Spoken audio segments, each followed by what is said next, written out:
Brexit is shrinking crowds at Britain's biggest art galleries. We're going to read into this exclusive from the iPaper, you guys. Let's go.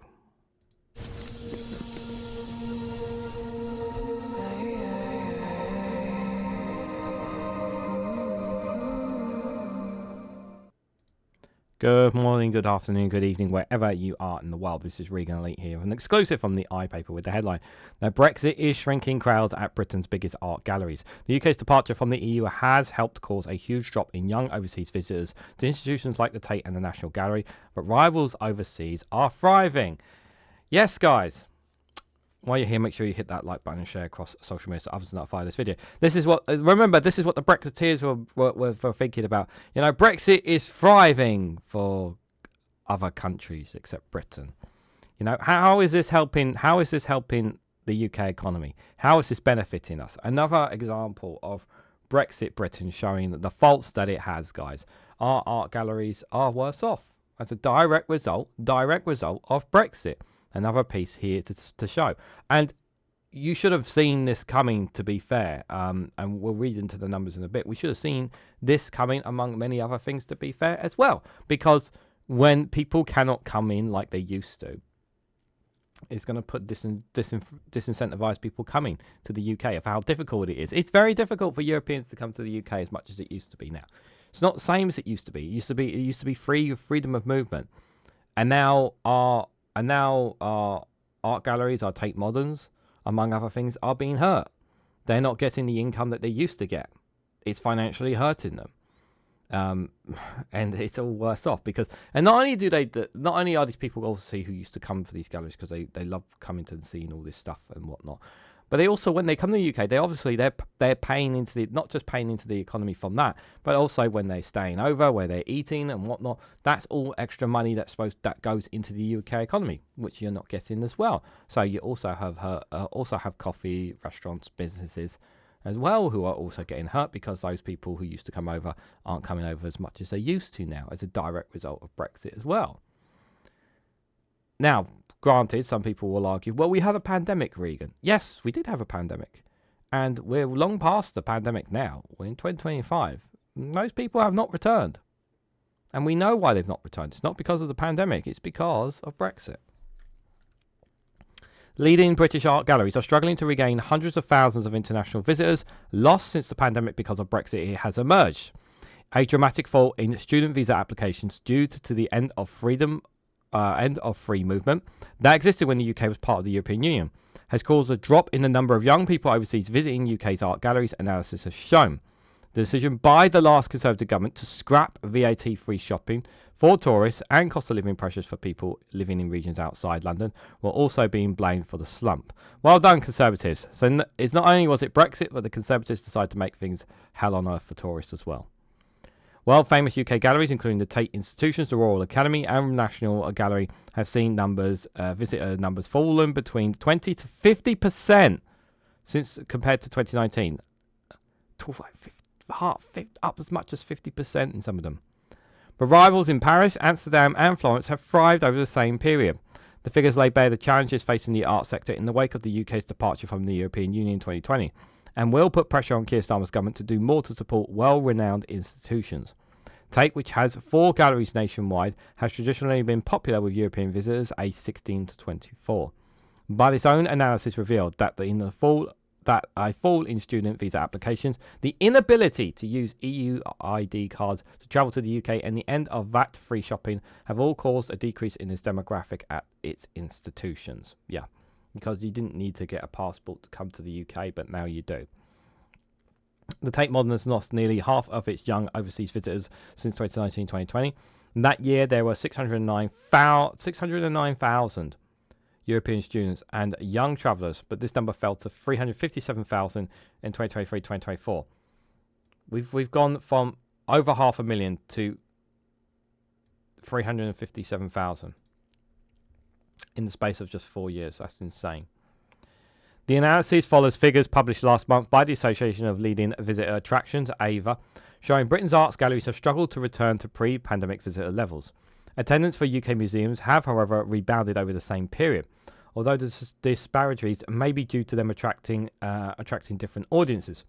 suggesting that museums may be less reliant on overseas visitors than galleries are. Excuse me. Visitors to all Tate galleries have fell by 30% since 2019, according to the AVA figures. Although Tate said this was distorted by the current closure of the Liverpool base for refurbishment.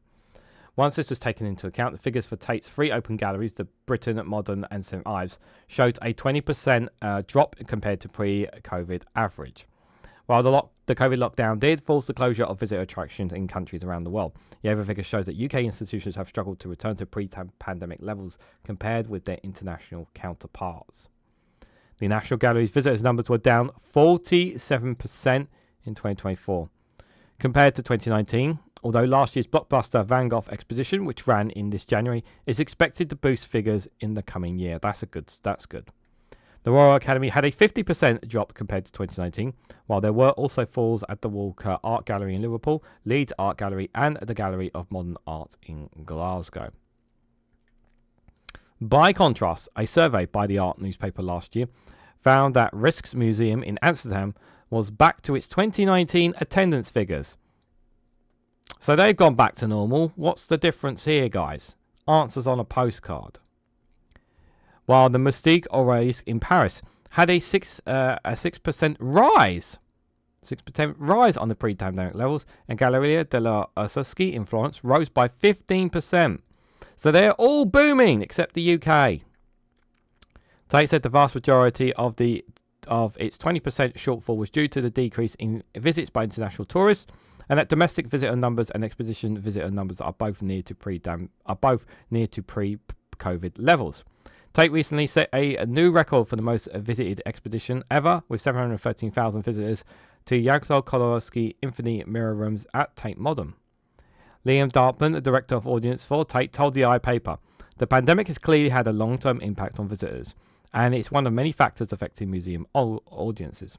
Different organisations are seeing different patterns, so it will take time to understand the bigger picture. But we have seen some overall changes in our demographics. Take young European tourists, for example. Over half of Tate's international visitors are normally from Europe, and Tate is more popular with the 16-24-year-olds than most museums. So European students and young travellers will always have been a particular key audience for us. The Tate Modern alone welcomed 609,000 of them in 2019 and 2020, but only 357,000 in 2023-2024. A combination of economic and social changes, the rising cost of living, the end of VAT-free shopping, the fall of student visa applications from Europe, and the inability to use EU ID cards to travel to the UK may explain why the demographic is taking longer to recover than others." Yeah, they made it. They made it very difficult for EU students to come to the UK now. It's very, very difficult. Darban said at the same time that Tate was enjoying popularity among young local adults, including thousands of first-time visitors to Tate Late and over 180,000 active members of Tate Collective, a scheme offering 16 to 15-year-olds £5 entry to expeditions.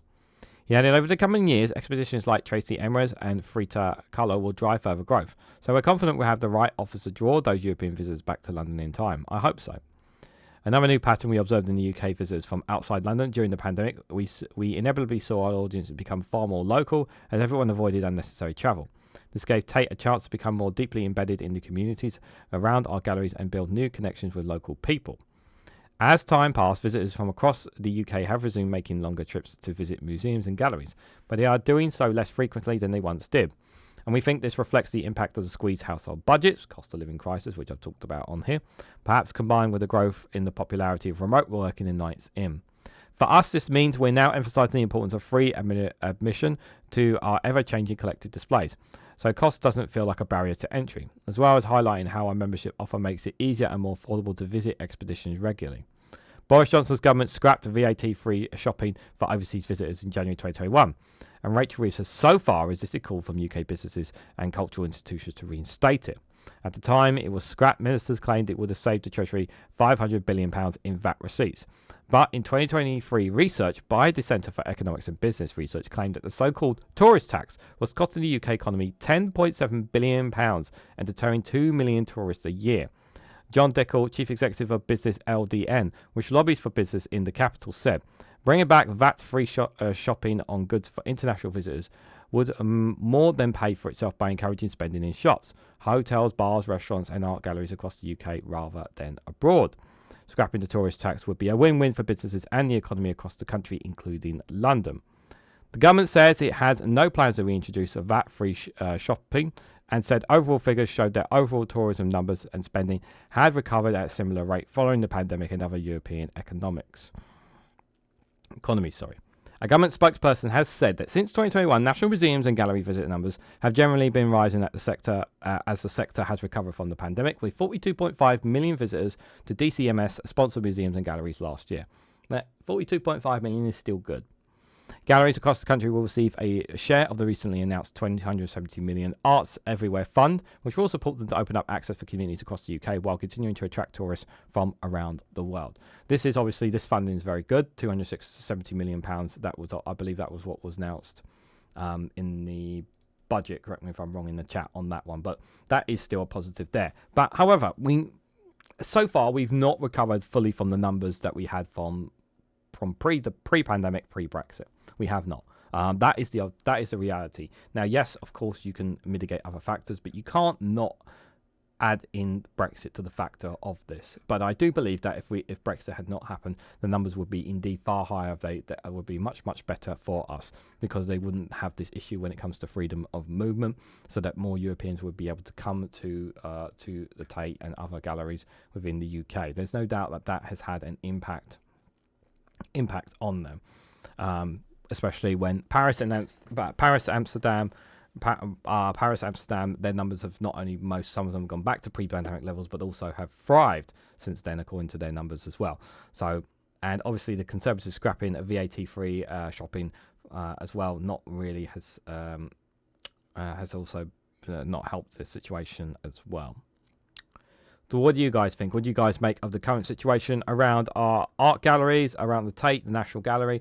Let me know your thoughts on all this and more down in the comments section below. If you found this video interesting or informative, please hit that like button. It'd be greatly appreciated. Share this across social media so others are notified of this video. Subscribe if you haven't already.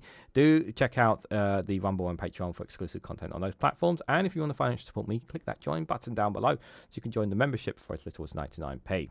So thank you all so much for watching, and I hope to catch you all very, very soon.